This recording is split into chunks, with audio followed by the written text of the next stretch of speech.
விசேட செய்தி ஒன்றோடு உங்களை நினைத்துக் கொள்கின்றோம். இலங்கை ஜனநாயக சோசலிச குடியரசினுடைய மிக முக்கியமான ஒரு பிரதி அமைச்சராக இப்போது பதவியேற்றிருக்கக்கூடிய தேசிய நல்லிணக்க அமைச்சினுடைய பிரதி அமைச்சர் முனீர் மௌலவி அவர்கள் ஒரு விசேட வேண்டுகோளை ஒட்டுமொத்த இலங்கையர்களுக்கும் விடுத்திருக்கிறார்.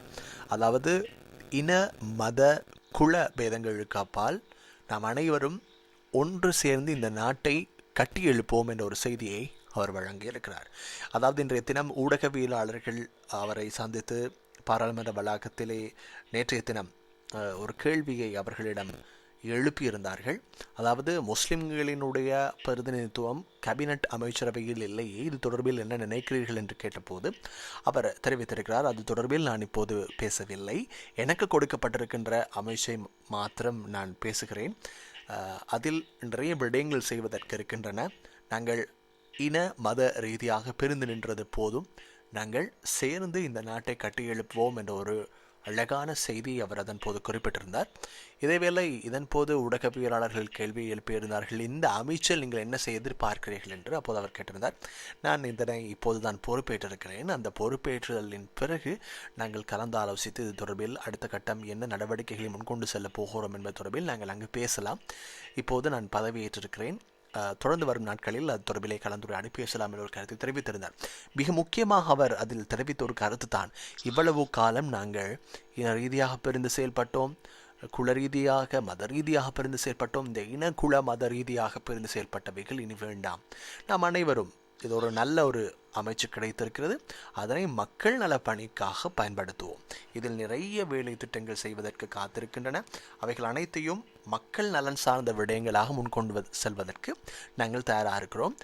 இந்த அரசாங்கத்தினுடைய ஒரு கொள்கை அது இந்த நாட்டை கட்டி எழுப்புவது, அதனை செய்வதற்கு அனைவரும் ஒன்று திரண்டு முன்வாருங்கள் என்ற ஒரு விசேட கருத்தை அவர் தன் போது தெரிவித்திருக்கிறார்.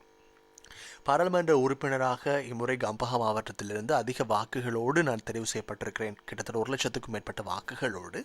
இந்த வாக்குகளிலே எனக்கு தமிழ், சிங்கள, முஸ்லிம் மக்கள் அனைவருமே வாக்களித்திருக்கிறார்கள். எனவே அவர்கள் அங்கே காட்டியிருக்கிறார்கள் இன்னும் நல்லுறவை.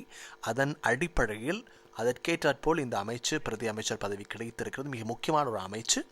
ஆகவே இனங்களுக்கிடையில் நல்லுறவை கட்டியெழுப்பும் இந்த மகத்தான பணியை ஆற்றுவதற்கும் அந்த அனைத்து மக்களினுடைய ஒத்துழைப்பும் இதற்கு தேவை. எனவே அந்த பணியில் என்னோடு ஒன்றிணைந்து செயல்படுவதற்கு தயாராகுங்கள் என்ற ஒரு கருத்தை தெரிவித்திருந்தார். ஊடகவியலாளர்கள் தொடர்ந்து கேள்வி எழுப்பினார்கள். அதாவது அமைச்சர் அந்தஸ்துள்ள அமைச்சு பதவி ஒன்று முஸ்லிம் ஒருவருக்கு வழங்கப்படவில்லையே என்பது, அதற்கு முன்னீர் மௌலவி அவர்கள் எந்த மாதிரியான ஒரு கருத்தை தெரிவிப்பார்கள் என்பதுதான் மிக முக்கியமானதாக இருந்தது. ஆனாலும் கூட அவர் தெரிவித்திருந்தார், அது தொடர்பிலே இந்த நேரத்தில் என்னால் பதிலளிக்க முடியாது, எனக்கு கொடுத்திருக்கக்கூடிய அமைச்சை பற்றி மாத்திரம்தான் என்னால் கருதக்கூடியதாக இருக்கும், எனக்கு கொடுத்திருக்கின்ற பணியை நான் ஆற்றுவதற்கு தயாராக இருக்கிறேன், அது தொடர்பில் பேசலாம் என்று அழகாக அதற்கு பதிலளித்து விட்டு சென்றார். அவருடைய பணிகள் சிறப்பாக செல்வதற்கு நாங்களும் வாழ்த்துகிறோம். மிக முக்கியமாக நாங்கள் எதிர்பார்த்தது அவருக்கு ஒரு அமைச்சரவை பதவி வழங்கப்படும், அமைச்சராக கேபினட் அமைச்சரவையிலே, அதாவது அந்தஸ்துள்ள ஒரு அமைச்சர் பதவி, இப்போது பிரதி அமைச்சர் பதவி வழங்கப்பட்டிருக்கிறது.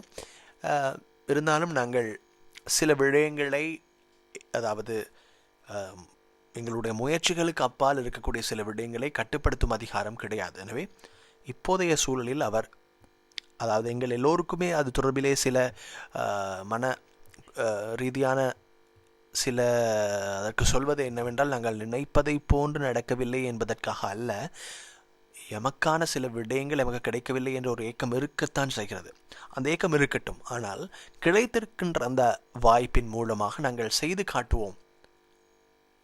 அதன் மூலம் சில போது அவருடைய செயல்பாடுகள் சரிவர இருக்கின்ற பட்சத்தில் கண்டிப்பாக அவருக்கு அதை விட உயர்ந்த பதவியை கொடுப்பதற்கு எல்லாம் வல்ல அல்லாஹ் போதுமானவன். எனவே ஒரு தனி மனிதனாக அல்லாமல் ஒரு சமூகத்திற்கான ஒரு அடையாளமாக அவரை பார்ப்பதனால்தான் அவருக்கு அந்த பதவி கிடைத்திருக்க வேண்டுமே என்று முஸ்லிம்களில் பெரும்பாலானவர்கள் அவருக்கு வாக்களித்தார்களோ இல்லையோ, அந்த கட்சிக்கு வாக்களித்தார்களோ இல்லையோ, எல்லோரும் எதிர்பார்த்தார்கள். அதனால்தான் அதில் தவறு ஒன்றும் கிடையாது, அது சமூகத்திற்கானது.